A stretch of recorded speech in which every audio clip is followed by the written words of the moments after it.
All right, well, I'm at the Secular Student Alliance conference here with Eric, and Eric's from the Center for Inquiry, and we've been having a great conversation about your background from Buffalo, New York. Indeed. So tell us why you're here, why you're at the Secular Student Alliance Sure. conference. Well, yeah, absolutely. Well, thank you for having me on the show.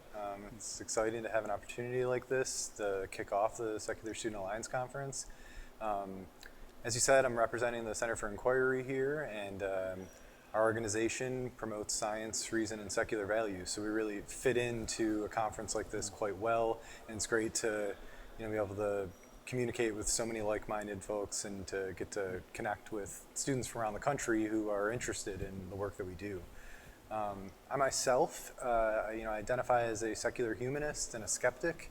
I think, my core values are about understanding what's true in the world and how we can live, our best lives as humans, given our understanding of our place in the universe. Yeah. Yeah, so it wasn't always that way. I was raised Catholic, and I spent a lot of time in and around the convent because my aunt was a Catholic nun. And so Are there like 10 kids in your family? there were in my father's family. Okay, It's funny you said 10. He had 9 brothers and Nine, sisters. okay, I just missed. But no, it was just me and my younger brother. Okay. But we did hang out in the convent with them quite a bit, and we had to go to like a Sunday school type thing to learn about Catholicism. At the convent, not even at the church, or was that part of the church? That was part of our church, yeah, that was separate. But we would go to the convent to visit and to spend time with the nuns. And Yeah. so I think as I started growing and thinking more critically about the world, I was asking a lot of my family members who were involved with the Catholic Church questions that were undoubtedly difficult for them to answer given their backgrounds, right? And I think that was one of the first seeds of doubt that were planted in me when I'm asking questions. Asking of your parents, you mean? My or parents, broader? or some of the nuns in the convent, or my grandfather, who was, my biggest inspiration, right? He taught me so much. He showed me how to read, and he really was always there for me to, tinker with my toys to get them working again. Like, he really helped build a foundation for critical thinking, but he was a devout man himself. And there were certain questions that I wouldn't say that he, denied answering, but he would shy away from or give me the soft answer. It's God's work, or it's, humans can't understand this, or something along those lines. Do you think he was sincere in that way? Well, I think so. He was a complicated man. He wasn't raised religious, but he was in the Korean War, and I know that was a really impactful experience for him, losing a lot of people that were close to him, having to go through the toils of war. And when he returned, he ended up needing open heart surgery. And his story that he told our family was that he was very scared, as you can imagine anyone would be, going into such a significant medical operation. And he made a promise. He prayed and said that if he survived this ordeal, he would go to church every Sunday for the rest of his life. And he did. He did it. But do you think he really believed? It's hard to say, and unfortunately he died right after I graduated high school, which is when I started, thinking even more critically and starting to find, some organized atheists and philosophers who were thinking more deeply about these things. When I was, introduced to people like the Four Horsemen, right, finding the work of Sam Harris and Dawkins, Hitchens, and I think it would have been really interesting to have those types of conversations with him, because he was an incredibly intelligent man, an electrician who understood science and how things worked. But he sought the refuge of religious belief when he needed it, and I'd like to think that it helped him, but it's hard to tell. But moving forward, I think those seeds that were planted as a young person, where my my questions, and these weren't some of the deepest questions necessarily. It wasn't like, why do we exist? Although I'm sure I asked things like that. Sure. There were little things that It's at least underlying it, even if you don't phrase it that way, right? perhaps, yeah. But I mean, other questions about science, I think that, maybe as I grew up, I had answers. I was able to find answers for. But I think one that sticks with me is I had to have been somewhere in like middle school age, and I'm starting to learn like just the basics of the ideas of physics, right? Understanding that like light is something that we can measure, and that there are photons bouncing around, and that's like what triggers the experience of sight when they hit your eyes and create these photochemical reactions, right? And I remember my grandfather, he loved cooking, and he would make these fantastic loaves of bread with like these big Italian meals for us.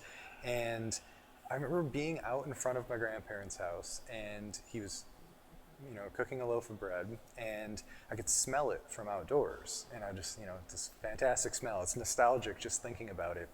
And I remember going into him and asking, I think I must have just been learning about photons and what that was. And I asked, well, what is it that's like hitting my nose, right? Like I'm trying to understand the sensory experience there. And I'm like, is part of the bread getting into my nose and triggering things, just like the photons are getting into my eyes?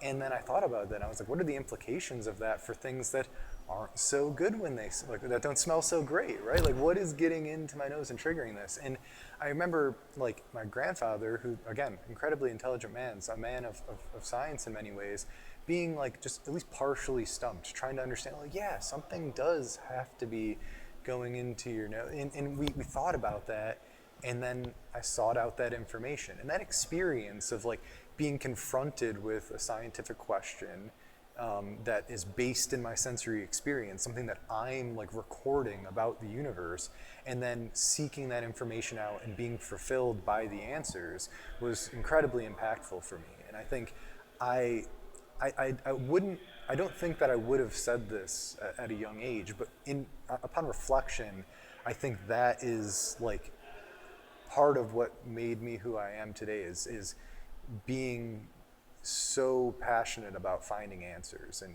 investigating and understanding my place in the universe and how I interact with it. Yeah.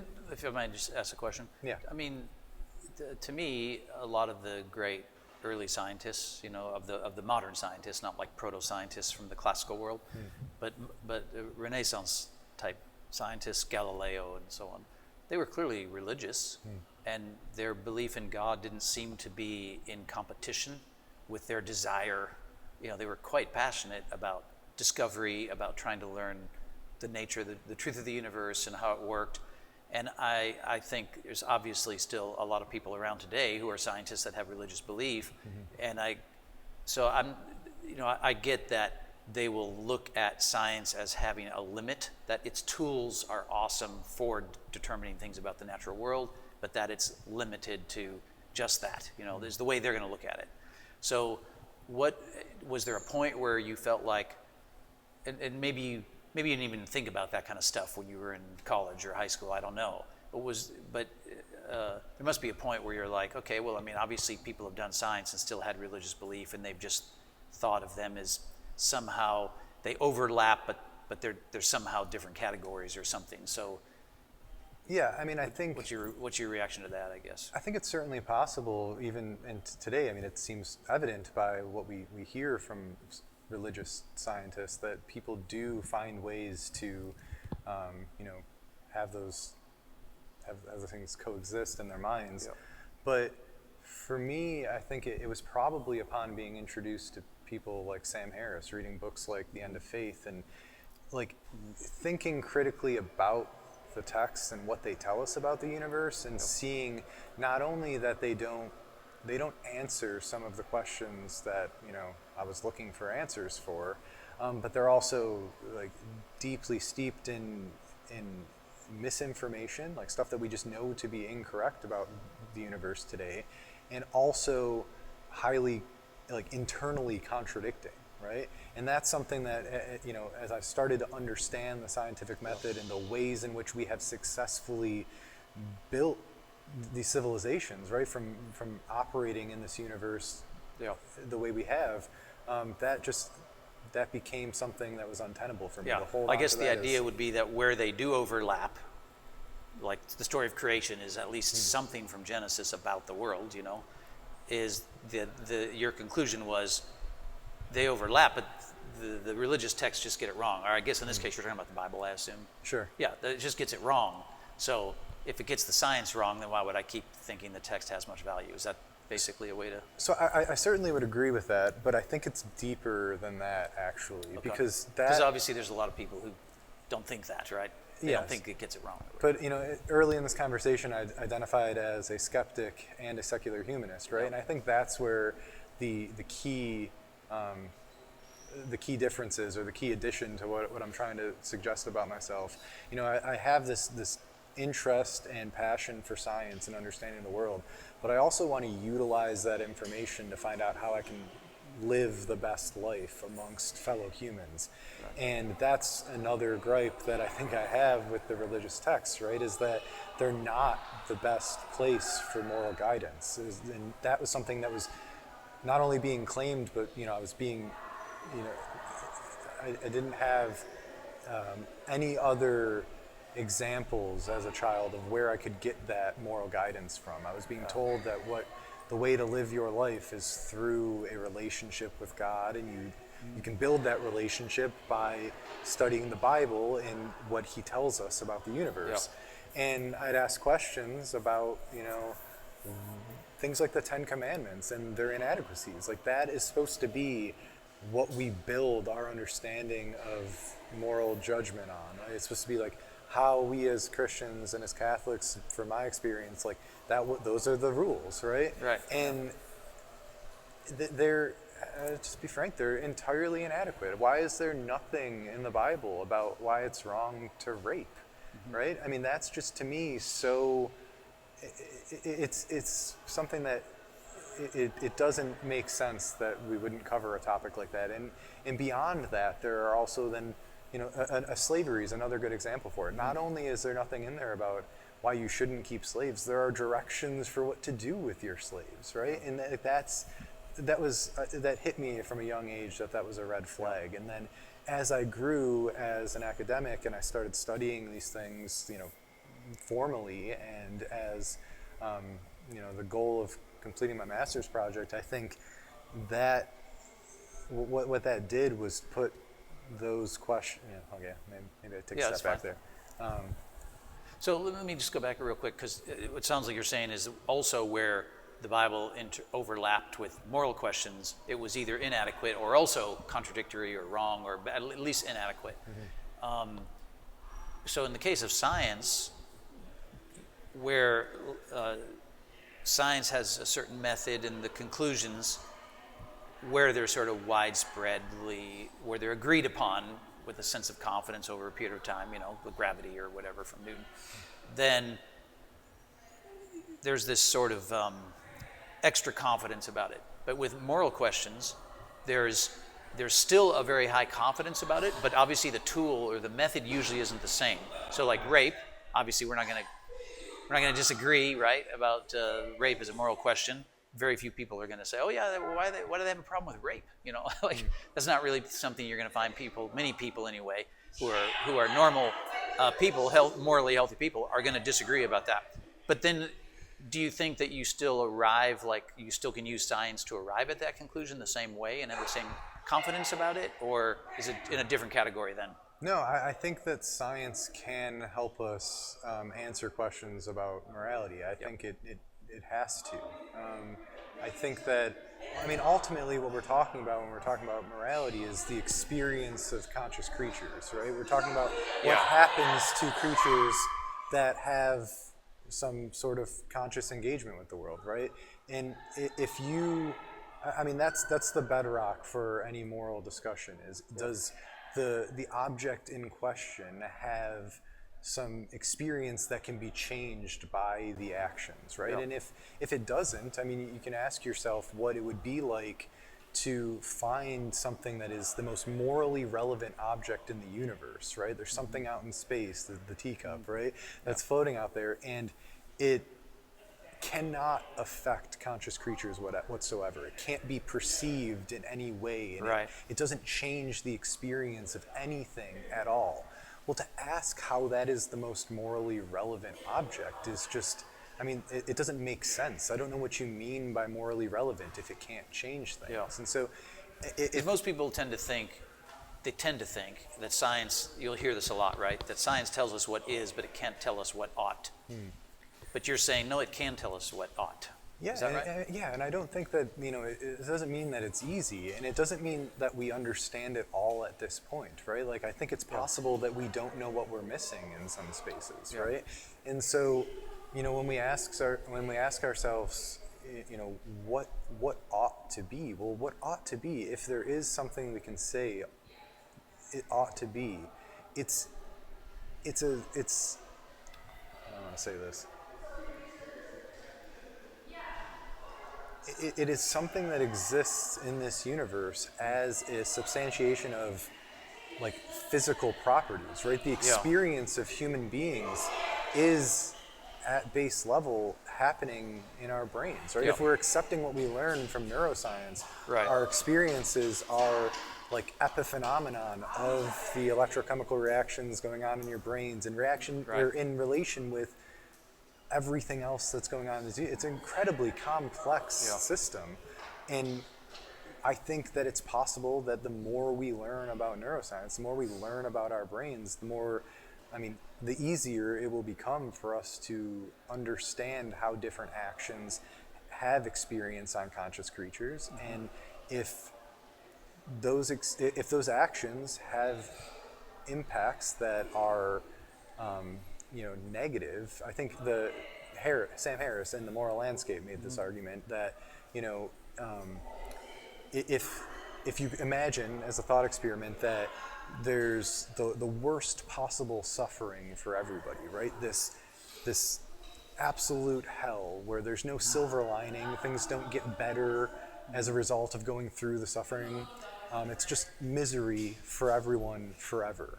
Yeah. If you imagine that, and then just take that as the starting point, and then imagine something that's slightly less misery than that, right? Yeah. That's better. And if it's not, if you don't think that bedrock of misery is bad, then I don't know what you mean by bad, right? We have to start with terms that we agree upon, and that's a place that we can start. We can talk about what it means to be bad, and I'm defining that as bad. I'm not saying that it's impossible philosophically to argue against that. I just haven't heard anything that convinces me otherwise. Right. So if that's bad, and we know that we can, there are certain actions, there are certain things that can happen in the universe that are moving away from that on a spectrum, right? Something that is not as bad as the worst possible misery for everyone forever, then we can have a working definition of what is good and what is bad, right? Things that are better are moving away from that suffering. And it is, I think, possible scientifically that we can understand how our actions influence the experience of conscious creatures to place them on that spectrum, where they are on the spectrum of good and evil, of good and bad, I should say. So my background's in classics, classical studies. Sure. So I read a lot of classical philosophers and stuff in school, and of course they make a lot of arguments that philosophy, what was at the time proto-science, I guess, does influence our moral conclusions and so on. So the first time I ever heard Sam Harris in a podcast or whatever, I was like, wait, he sounds like he's an Aristotelian. That's just what it sounded like to me. But have you, like in the process of all that, did you ever think, oh, hey, I should really go look at like Aquinas' arguments for God, so I understand that at least, like what their best case is, before I make a decision about what I think about God? Or was it much more organic and personal and not that kind of a journey? Yeah, I certainly have looked at a variety of different philosophy and spent a lot of my personal time as a student trying to learn, I think what modern Christians, how they embody their faith, how they act upon their beliefs, because that's what was important to me as a student, was to see, okay, yes, we can have these big philosophical conversations about these issues, but when it comes to, making a difference in the world and trying to coexist with the billions of people that we live on this earth with, understanding how beliefs are, how they influence action was the key to my work. So I don't know that I spent so much time with like someone like Aquinas. I certainly have I just threw him interacted out with because that he's work. famous. Yeah. He's very popular with Roman Catholic circles. That's why I Sure. mention him. Sure. Because I see like a Catholic apologist, on YouTube, and they're giving arguments for the existence of God or for these moral questions and stuff. So I was just thinking, did you ever like go to the YouTube and look up Catholic apologists or something, and that kind of the people who were defending the faith, more intellectually and so on? Yeah, I mean, I've certainly made my rounds and tried to consume as much of this as possible, and Yeah. I'm just not convinced by the arguments. I Yeah. mean, I think that's what I think is important as a skeptic, in addition to identifying myself as an atheist Yeah. or even a humanist. I think the fact that I'm open to argument, right? I'm skeptical as a rule. But that doesn't mean that I'm cynical or that I shut down other people's beliefs. I try to absorb as much as I can from all of them, and I chew on that and see how it reflects on what I understand about the universe. And if I get information, if I get an argument that really helplessly changes my viewpoint. I mean, when you're convinced by something, it's not an act of free will, right? It's like you are a slave to reason. When somebody tells you Feels that way, you mean, experientially? I think it really is. I mean, I think that when Like you can't unsee it. when you actually absorb the rules of mathematics, when you understand how that works, and you are confronted with 2 + 2 = 4, it's not really a conscious decision to say 4 is the answer to that. Yeah. It's like you are drawn to that conclusion by the logic, and I think that's how it is with all of our decisions, if you will. Everything that we experience in the world, we are drawn by what we understand about the universe and the logic that we've built using those tools. And I haven't been convinced by the argument of the apologists. I was just curious if they were just like a part of the journey. Did you did you find when you were in the phase of, I guess, going from what I guess would have been somewhat of a belief growing up when you were young, because I had some Catholic background as well when I was really young, but already by middle school I knew I didn't believe in God, just personally, and it wasn't until college years that I converted to Christianity. But did you feel like you must have read some of the Bible, like the Gospels or whatever? Sure. Did you tend to focus on one part as you were going through all this time? Like, did you tend to read much even of the Bible during this time? I'm just thinking like high school into college, that kind of I tried, and I think in the Sunday school atmosphere, we were introduced to a lot that was, we were reading parts of the Bible, but they were largely out of like sort of watered down texts, right? They were just, it was more of like a school class book. A moral lesson. That was, that was breaking down like what the important parts of. So you weren't like just Bible taking was. up the Gospel of Matthew or something and reading that? I did occasionally. I mean, I had a Bible that I had in my room as a child, and I'd pick it up and I'd dig through it. I think that it wasn't until college when I was, writing on the topic of religion that I started reading through entire parts of the Bible in its entirety. And I mean, that was, if I needed another nail in the coffin, that would have been it. That was right? it. So and you weren't reading with like, also, were you at the same time reading Sam Harris or people like that, or were you just reading the Bible just on your own trying to work through it? Or had you already gotten by college, begun to get shaped by the Four Horsemen or whatever? Yeah, by the time I was in college, I was identifying as an atheist, and I think I was interested in the work of the Four Horsemen and others, right? That had started to,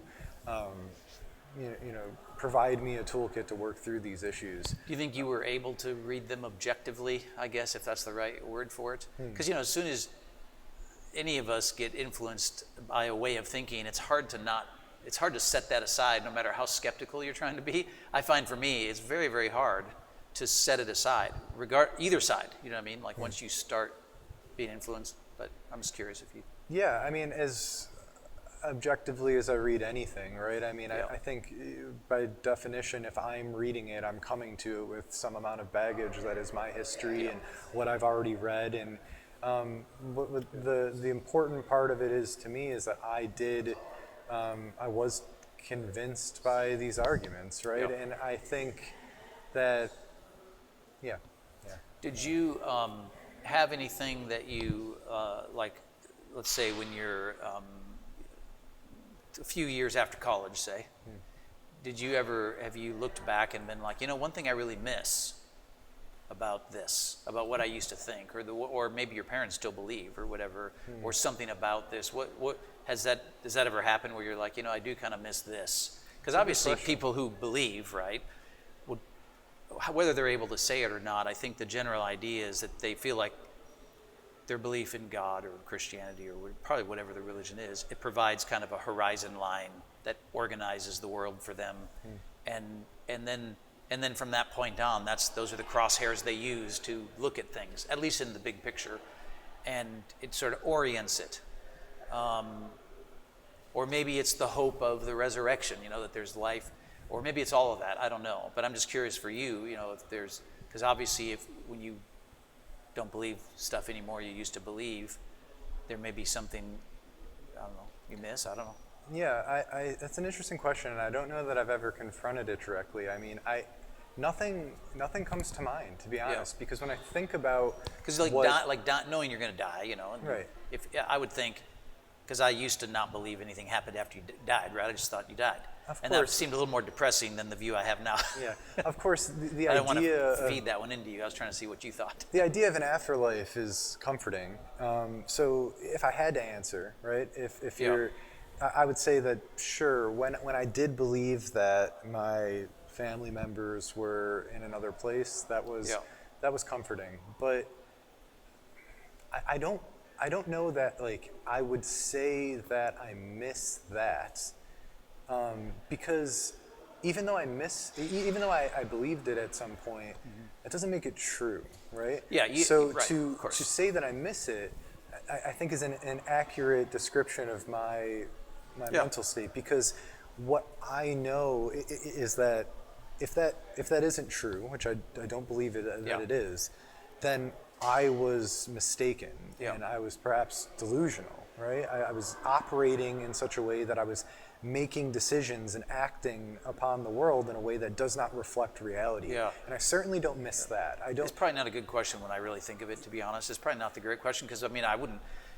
it's the vanilla sky thing, like I don't want to go back and live in a world where I thought something was true that was false, Right. Like why would I ever want that? Well, I mean, some people might, because of the fact that it is difficult work emotionally and philosophically to find a way to operate in this world that is fulfilling without some cosmic answers delivered to you from the creator of the universe, right? I mean, if you didn't have that imposed on you from a young age, then perhaps it's easier. I don't know. I don't have that experience, but to have don't you think we would just, our human nature is to seek some sort of cosmic orientation? The question of why we're here, where we came from, and what's our destiny as humans, and why are we like we are and stuff. I mean, those seem like they're pretty common no matter. Sure, but I think answers that science has given us about our history, who we are genetically and anthropologically, and things of that nature. I mean, they give us answers that are demonstrable, answers that are testable, and answers that tell us not only about our past, not only about who we are, but like what we can make of ourselves, what sort of questions we want to answer about how we can be better moving forward. I mean, things like our advances in medicine, right? The fact that we've identified what ails human beings and we've tried to solve for those problems. I mean, that's the kind of stuff that is fulfilling for me, is to see how that unfolds. That's the big cosmic question, is like, hey, if we're floating around on this pale blue dot and we've got problems to solve here, that's our destiny, right? Like we need to figure that out. We need to work together to imagine that. I mean, that's to me, that's beautiful. The fact that we are just this unintended and unplanned circumstance that the lights turned on, right? That's we don't understand consciousness yet, but if we take a naturalist perspective and believe that everything that exists is just natural, right, as opposed to supernatural, right? Do you think there's immaterial reality in the that's natural, I guess? Like, is mathematics just in our head a projection, or is it something that's real? Because it's obviously immaterial. I think mathematics is a language that we use to describe the world, right? So you don't, but I mean, do you think it's something outside of us, mind independent or whatever? I don't think so. I mean, it's certainly, if we're talking about like, do numbers of things exist? I mean, if we find that, if you set 2 apples down on the table in front of me and ask me, does 2 exist? I mean, that's a question that I think of it more like this would be my example, would be like a basketball. We can hold it in our hands and it's a sphere in its shape. And if I cut the thing up with a razor, and take all and de-inflate it and then lay out all the rubber pieces of the basketball flat, I would say that the sphereness, the geometry of the basketball when it's round is something that seems real and not just in my mind. Yeah, I mean, I think we're getting at here is the idea of like Platonic ideals, like the fact that there are things, like I don't think that there... I really was just asking about mathematics, that's all. Most people think morality is mind independent. They live as if murdering a 3-year-old, is some deep wrong that's independent of chemistry and biology and so on. They live like that.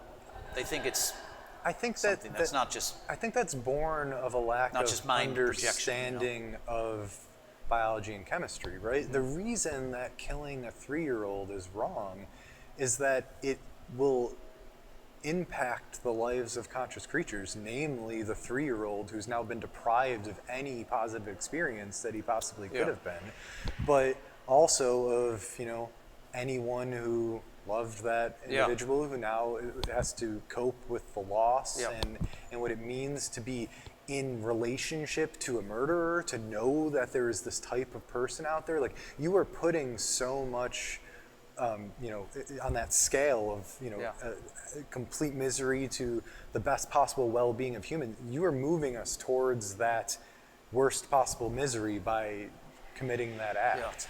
All I was trying to say was most people probably think of morality as mind independent, not just it's not just a projection of my particular opinion out of my own brain or of a collective of brains, but I'm not telling you they're right or not. Sure. I'm saying that's the way probably most people view it, just intuitively. Yeah, and I think it feels that way. They tend to think of it that way. I think to get around that, it's a matter of understanding consciousness. If we're able to get a deeper science of consciousness to understand why we have experiences at all and why they take different shapes and colors, we'll be able to have a more robust conversation about this, because right now it's very difficult to communicate on these topics. But I guess you'd be, by the way, a materialist then? Yes. As well, yes. That's, more philosophically, I'd identify one. Yeah. Okay. Because it's, I mean, the idea that if we were all like not conscious, right? If there was no conscious experiences, we're just robots going around, then what sort of ground can you stand on that killing the 3-year-old robot is morally wrong if nothing experiences that, right? I don't know that there is an argument there. It's kind of, there's nothing to have experienced right or wrong in that scenario. So it's just like that morally relevant teacup we talked about earlier. It's like, what does it mean for that to be relevant if it's not affecting the experience of anything? So I think that's got to be our starting conversation. And by definition, that's about the biology and chemistry, at least for us. I mean, there could be some creatures out in the universe that don't share our biology, but are still conscious, and we would have to incorporate that into our understanding of morality. At this time, I mean, we have a very preliminary understanding of how our experience emerges from the biology and chemistry of our brains, how minds emerge from the brains. And there are implications of that are really tough to interact with, like the issue of animal suffering, right? I mean, if a dog has any sort of conscious experience, if the lights are on for a dog and it's not just that it's like a robot running around, then abusing that dog takes on a lot more of a moral weight. Yeah.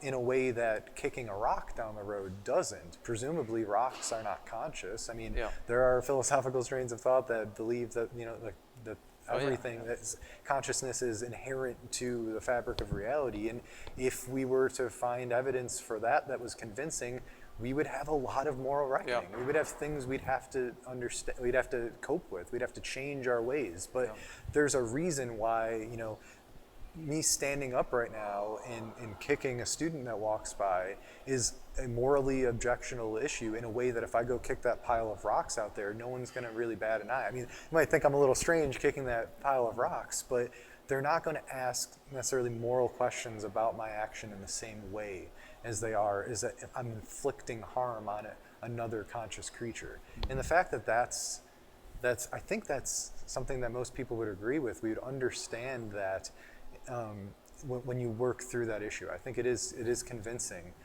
but I don't know that that's how, it's certainly not how religious traditions have taught morality, and I think it's just a matter of communicating more effectively about the science of the mind and about our experience, and we're just at the start of that. One final question. Absolutely. How do you be skeptical of your skepticism? Like how do you, because you obviously have a lot of skepticism of what you knew when you were young, or the beliefs in the Bible and so on. So sometimes when I'm talking to people who are skeptical, it doesn't feel like they're as skeptical of their current position as they are of their former one. And a part of me thinks I understand that. Like it's really hard to look at your own, whatever your current view is, because it feels like it's the true one, But at the same time, I'm just like truly wondering, like what do you think, like how do you be skeptical of the very foundations of secular, how'd you call it? Secular humanism? Yeah, secular humanism. Well, I thought there was something else with it, but anyway. I'd say skepticism and secular humanism are so like in a way, like how do you be skeptical of that? Like that whole thing may just be wrong. Yeah, no, that's a good question. I think I have a two-part answer. First is that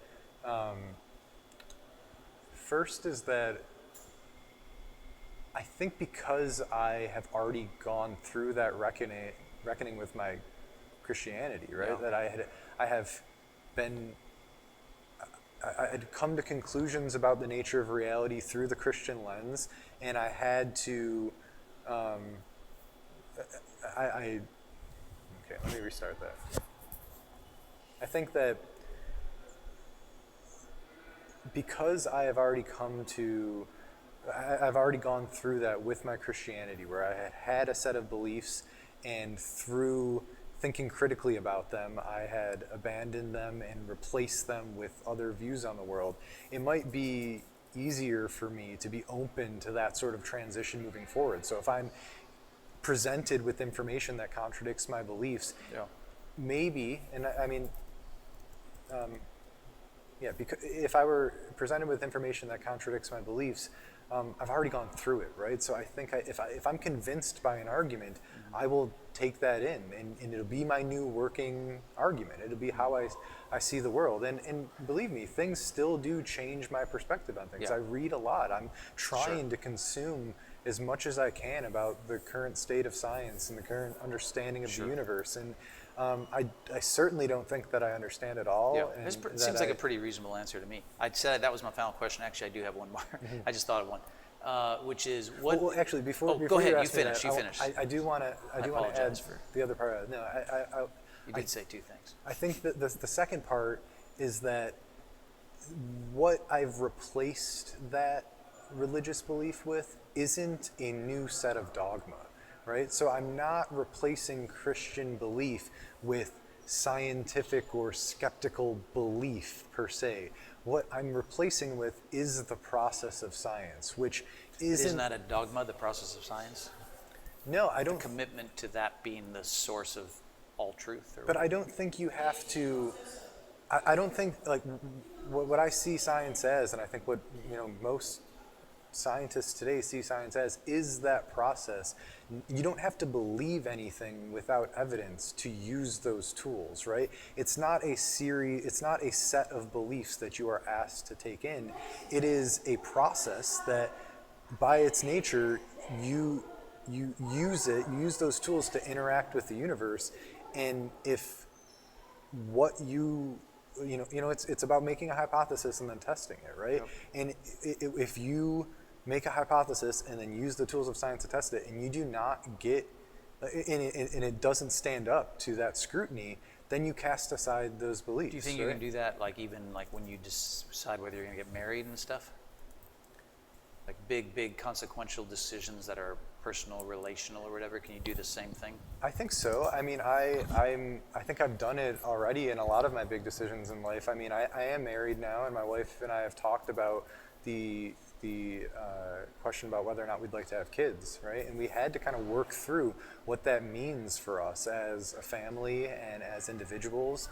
And ultimately, given what we understand about the universe and our own lives and our own goals, we decided that we don't want to have kids. And that's a process that we have thought critically about, what it means for us, what it could mean for us. And I think that, yeah, I have done that. I think most people would probably think, like, in deciding to get married, the process is very different from doing research on quantum mechanics. I think most people would tend to think it doesn't really work the exact same.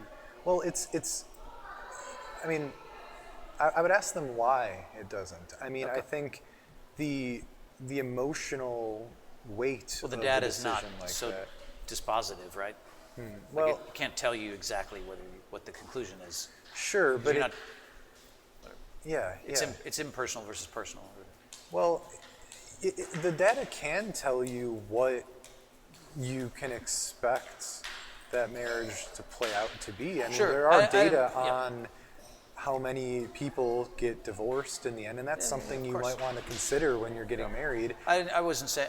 First of all, I was just saying the way people generally perceive it is they would probably think of those as not that there's like people are supposed to chuck their brain and all research, all common sense, all wisdom that can be gained from anything in deciding about marriage. I just meant that the personal side of it tends to be very different from doing science. That's all I meant. Well, I think that personal side of it is, at base, subject to the laws of nature, right? I mean, like, there are things going on in our brain. They are physical things that are happening. And the more we understand about how those processes play out, I think we actually can use the tools of neuroscience to help us to make decisions about how we live our lives. I don't know that we're there yet, but I don't think that by definition those things are completely separate. I think we have gaps in our understanding of our experience. All right, so my final question was, what sort of morally, because there's the famous love your neighbors yourself, do to others as you would have them to do. It's pretty famous bedrock for sort of Western values in general. But what do you think is like the huge improvement on your moral outlook now versus what Jesus was teaching? I think from understanding what I do about the human mind and the architecture of it, what makes up our experience biologically, I have been forced to think critically and ultimately abandon the idea of free will. And that is something that is, I think, bedrock to the Christian worldview, right? Mm-hmm. That part of the reason why there is so much evil, if you want to give it that word, in the world is because God gave us free will, and we are free to act in that way, and we are being influenced by the devil or otherworldly figures that have brought about that havoc and destruction and all of that. And in abandoning the concept of free will, I think it has opened up what I think is counterintuitive to a lot of people, but it has opened up a space for a compassion that I didn't know that I had or didn't have at some point when I thought. Which you don't offer freely, I guess. Yes, yes. Right. But I think it's because right. It's there's a deeper conversation to be had here. I think that you have to start with a definition of what we mean by free will, right? It's let me step back one step from that. Yeah. I guess you would mean that because obviously compassion's like it's one of the major emphases in the New Testament, right, from Jesus. Yeah. So that's not really that would just be a similar idea, I guess, right? a similar idea in that. Well, what I mean by compassion compared Or maybe to what, you just have a different, maybe you mean something very different from the way it's in the New Testament or something, I don't know. well, I don't know. Because like if you said, I used to be a Christian, I used to kind of follow the moral framework of Jesus' teaching, but now I favor compassion. Like most people are going to go, what? That's just more or less the same thing, you know?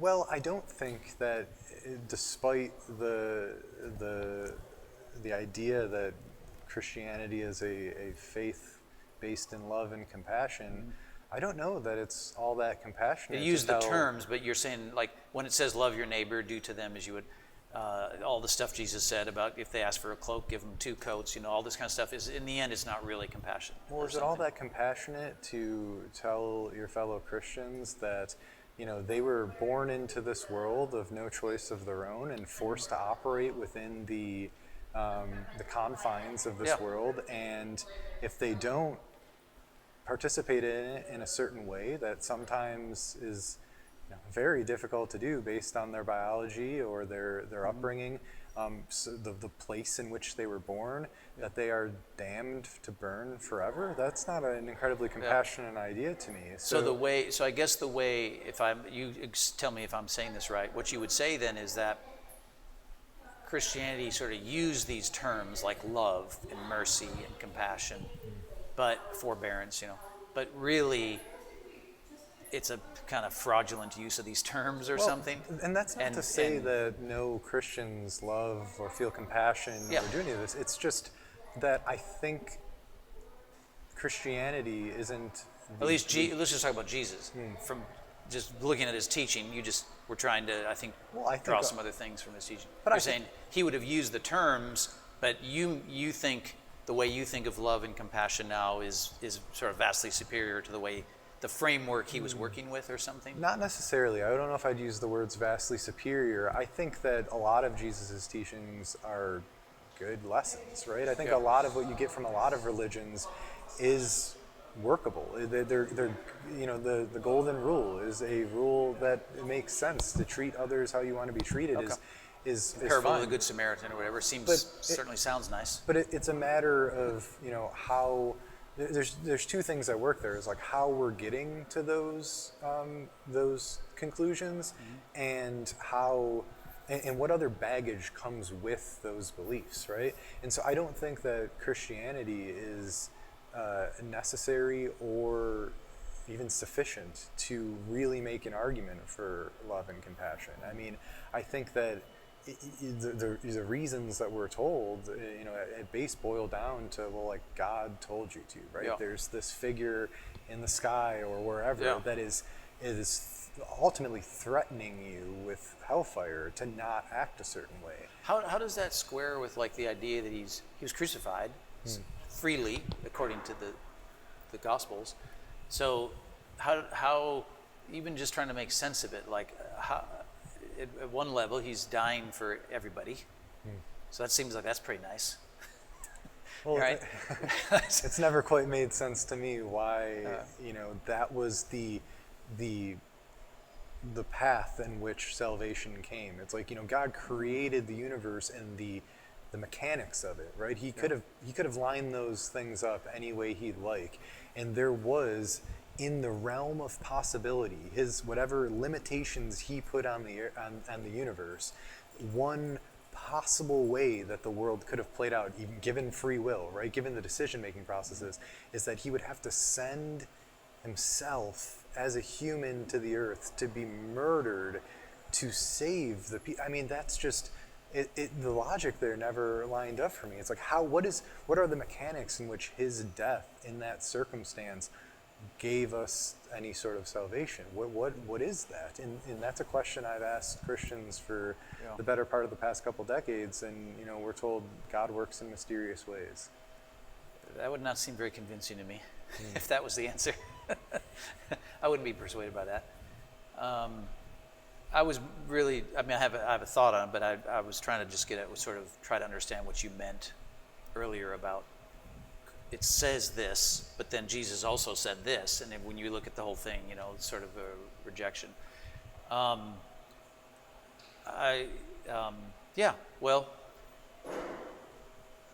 I've always thought, just for my part, that the idea was that human life is infinitely valuable, and so sin damages the world infinitely because humans are that valuable, and so his death relates to the fact that that's like the value. That's what justice is. It's the value of the damage done from sin.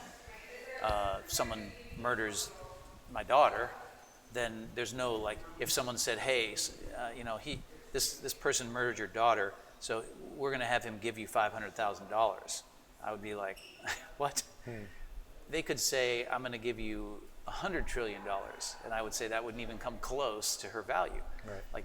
There's no material value that equates to her. The only thing that equates to her life, is life. Life it's supremely valuable.